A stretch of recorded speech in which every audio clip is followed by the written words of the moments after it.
Deion Sanders and Colorado are chasing one of the best quarterbacks in the country in the 2025 class. But every time they lose a player to the portal, someone has to tell his camp. I'm going to tell you why that's happening. It's negative recruiting, and that's the thing.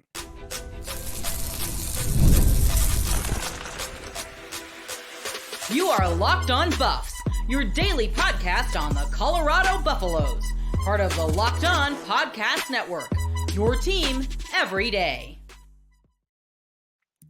Welcome to Locked On Buffs. I am your host, Kevin Borber. Today's episode is brought to you by FanDuel. Make every moment more. Right now, new customers get $150 in bonus bets guaranteed. That's $150, win or lose. Visit FanDuel.com/LockedOn to get started. We are also brought to you by the Locked On Podcast Network. It's your team every day for free and available wherever you may get your podcast. So thank you guys for tuning in, making me your first listen of the day. We're free and available, like I said, wherever you get your podcasts. We're talking about negative recruiting. I saw this interesting quote, and I feel like a lot of people are up in arms about this, and realistically, they got to come to expect this. So negative recruiting, if you didn't know, it's all the rage. It's all the rage for people and programs to kind of try to belittle another program to kind of solidify theirs or raise their standing. And whether it be with a recruiter or a transfer, they want to make your program look like it's a piece of you-know-what, so that way their program looks like it's amazing.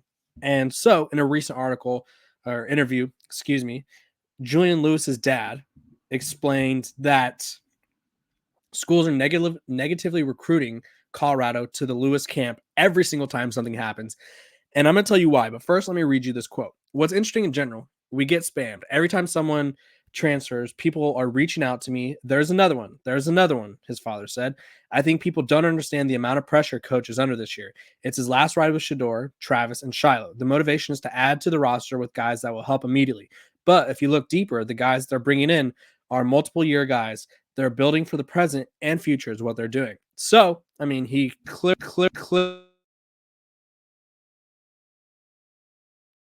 Colorado has clearly sold him on. Isn't just like a final hoorah. This isn't just like a last dance type of vibe for Coach Prime or the Coach Prime era. That's, if I was Coach Prime, that's what I would be pitching. It may be his last dance per se with his sons and Travis Hunter, but it is not his last dance at Colorado overall. And I think that's the best way to kind of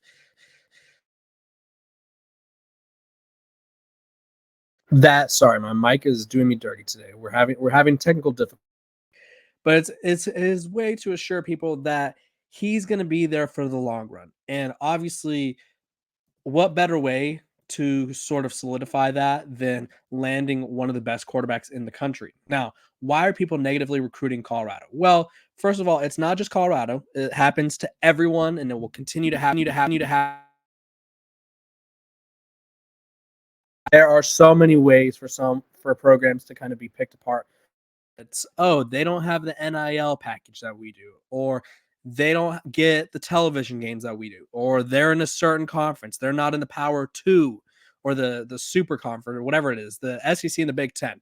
People will come at programs for any reason imaginable. Whatever gets them the edge will help them out. So Colorado's no exception to that. People want to make it seem like Colorado is not a program on the rise. Even if you disagree with how Coach Prime builds a roster, even if you disagree with his hiring, his coaching methods, whatever it may be, you have to kind of acknowledge that, yes, he is doing his best to kind of build this roster up. He is not doing it in a way that everyone else does it. Like, obviously, the traditional form is to be like, okay, I'm going to go land a top 25 recruiting class, and then I will fill in the holes of my roster with the transfer portal. That's not what he's doing. He's going, I'm going to go add as many players who have played college football, regardless of their background, regardless of whatever it may be, and I'm going to put them on my team, and it's going to work. We're going to mix them all together, and it's going to work. It worked in the sense that they quadrupled their wins last year from 1 win to 4 wins. Will it work this year? They're trying to contend for the playoff. They're trying to contend for the Big 12.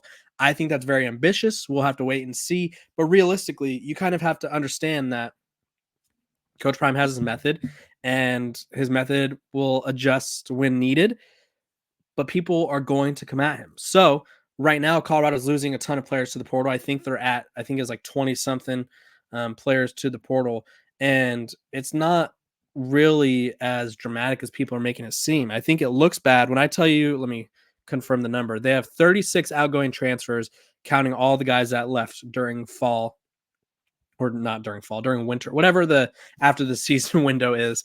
They have 36 guys in the portal. So it's like, oh gosh, this team is a disaster. But I went through it yesterday and you guys could go check it out. I think I counted 11 players out of the 36 that were contributors or were going to start or have a key role. So it's not the worst thing, like losing, and this isn't to single anybody out. So I'll just go with, like, for an example, losing Jaquez Robinson from the Alabama transfer who didn't play at all, or losing Chaz Wallace and Dave Harris, both guys who played at Old Dominion, came to Colorado, and were rotational pieces. Not the end of the world. It's really not, especially when you bring in guys like Quincy Wiggins and Quinn Barnes, Torian Carter.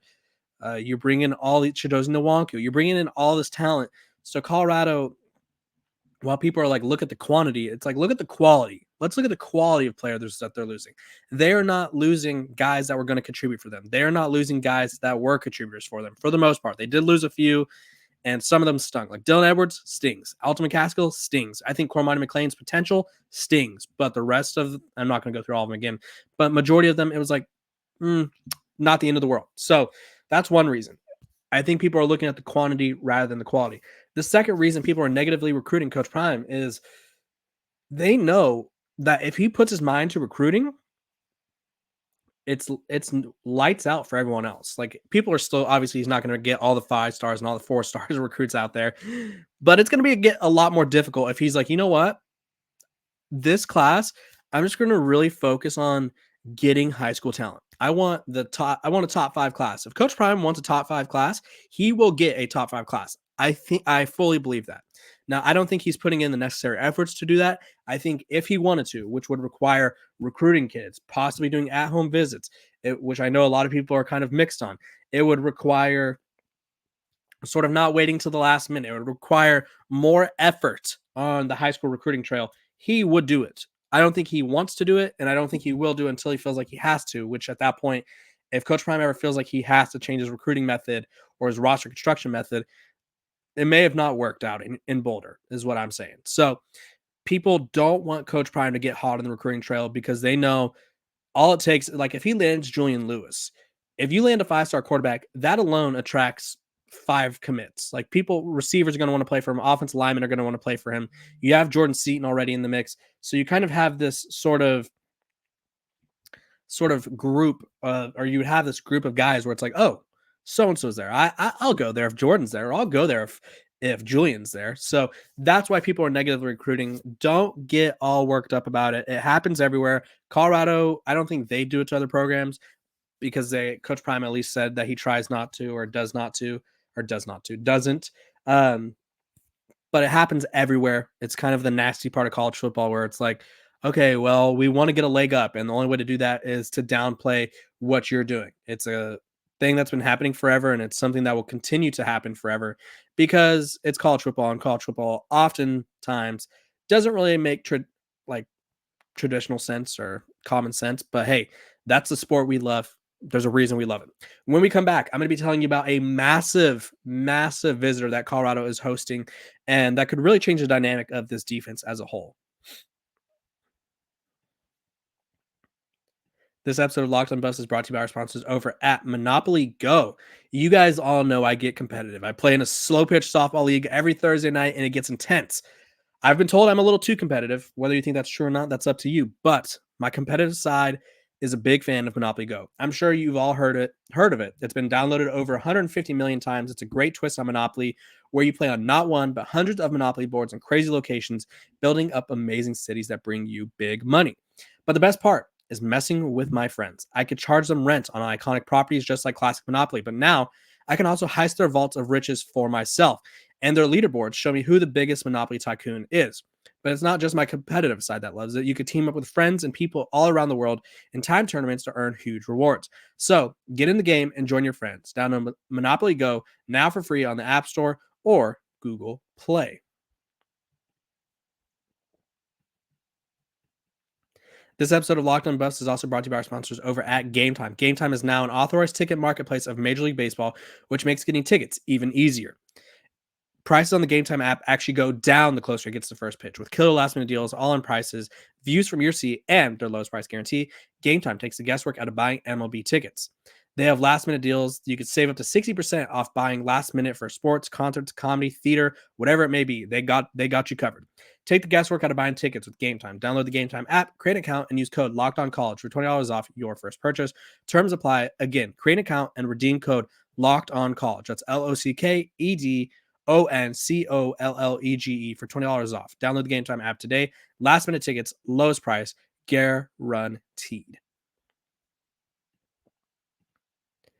Welcome back to Locked On Buffs. I appreciate you guys for tuning in every single day and making me your first listen of the day. We are free and available wherever you may get your podcast. My everydayers, my people that tune in every day, look at this mug and listen to this voice kind of ramble on about all the things that are going on in and around college football. I appreciate you guys, and you guys, I hope you guys know that.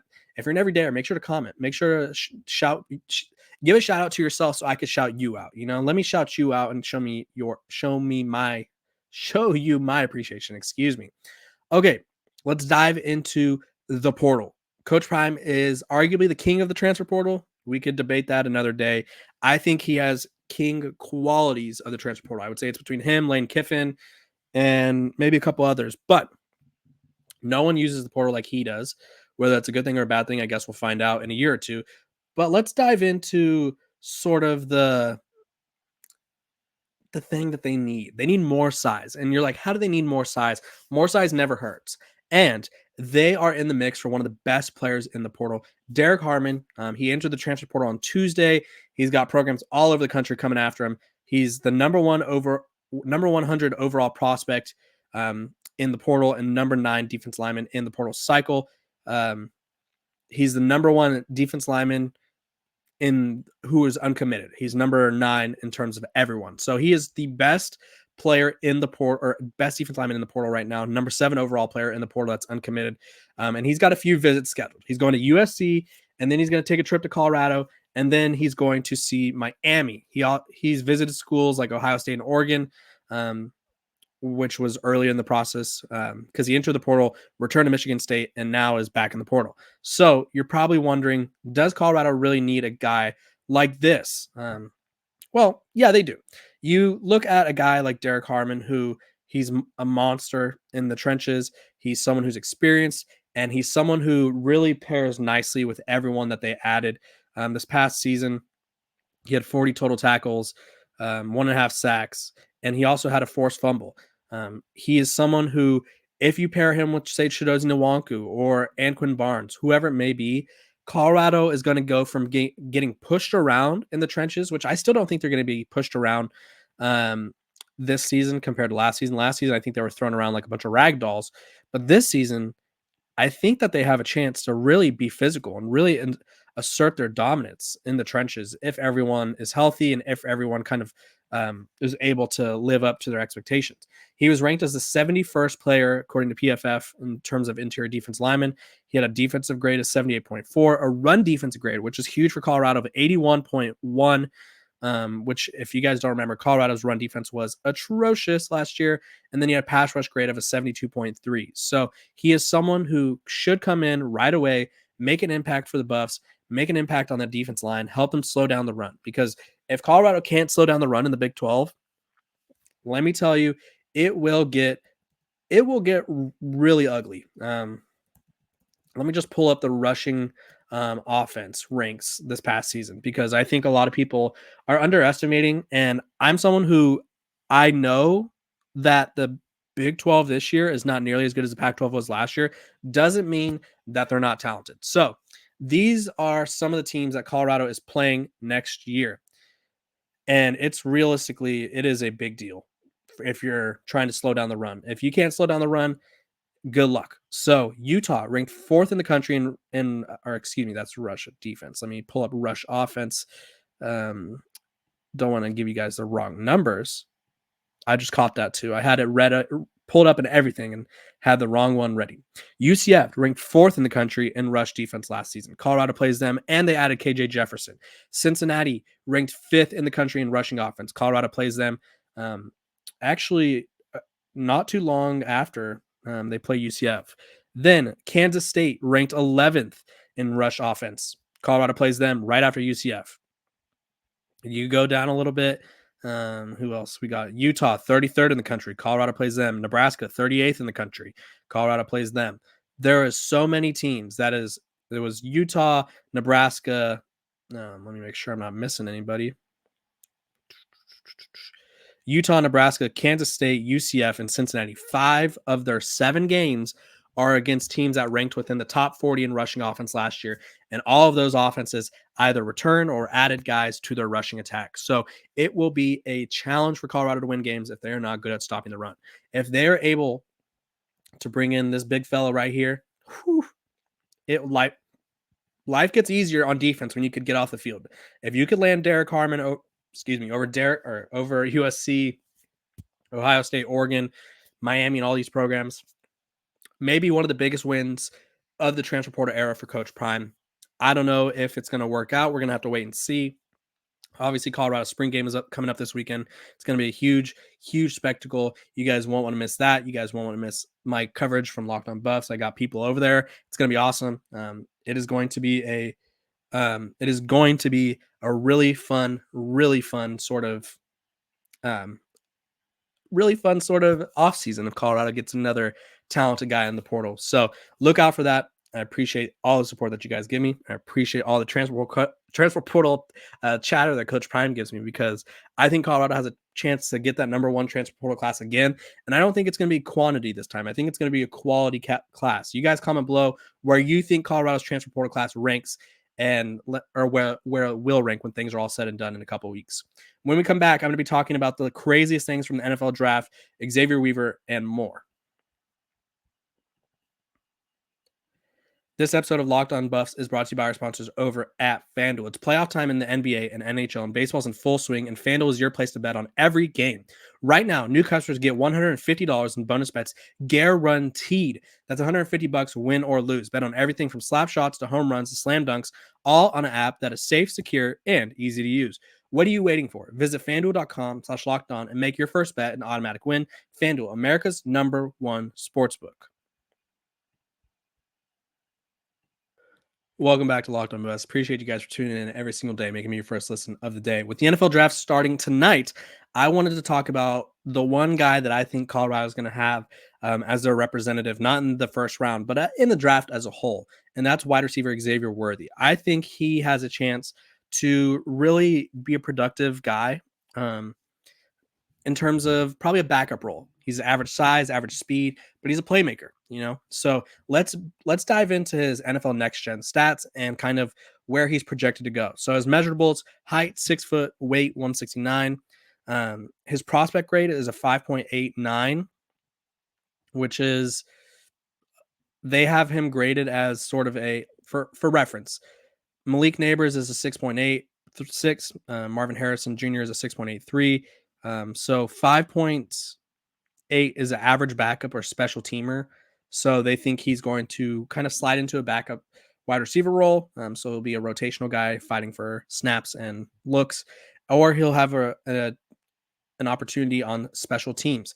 Production score, they gave him a 69. And so they gave him a 69. Athleticism score, a 86. And then so his average or his total score is a 75. His production ranked 22nd. His athleticism score ranked 6th. And then his combine wide receiver ranked was 20th. According to Lance Zierlein, he's a projected 6th to 7th round pick. He said overall, he's a proficient runner with solid play speed and ability to run a more expanded route tree. Weaver uses his hands and feet to slip through the press and has early acceleration to get the jump down the sidelines. He's capable of uncovering the break points over the first 2 levels, but loses catch concentration at times when working in traffic. He doesn't have a big second gear to run down the field to the deep ball, and too often allows coverage to take the catch space downfield. Weaver is a complementary wideout with above average punt return ability and could end up competing for a wide receiver 4 or 5 spot. It says strength: he's a good route runner, ability to run more advanced routes. Weaknesses: inconsistent initial drive, needs to play under his feet, can be bullied out of the catch space. So struggles with physicality, and he's also missed time due to injury, which is not ideal. So if you are a team that needs to take a late round flyer, check out Xavier Weaver. I also wanted to talk to you guys about the craziest things that I saw you could bet on, because I think realistically the NFL is I mean, and college football is the same way. They do this with the Super Bowl, but these were some of my favorite sort of prop bets before I go. The first one that stood out to me was who smiles first between Nick Saban and Bill Belichick. They are going to be doing NFL draft coverage, and you could bet on which one of them is going to crack a smile first. As you guys know, they are not the most like expressive people. They're not showing off the pearly whites like I do frequently. They're more of a very melancholy, very monotone, very non-expressive people. Will Jim Harbaugh draft a Michigan Wolverine? He's obviously the coach of the Los Angeles Chargers. The Chargers need more wide receiver help. Maybe they go Xavier Weaver, or maybe they go Roman Wilson or one of the other Michigan guys later in the draft. How many dogs will be shown during round 1? That is a sort of a interesting one to me because obviously you need multiple picks to be at home, which I only think there's like 20 guys in the green room. So at least 12 guys are not in attendance. Are we going to see their furry friend on TV?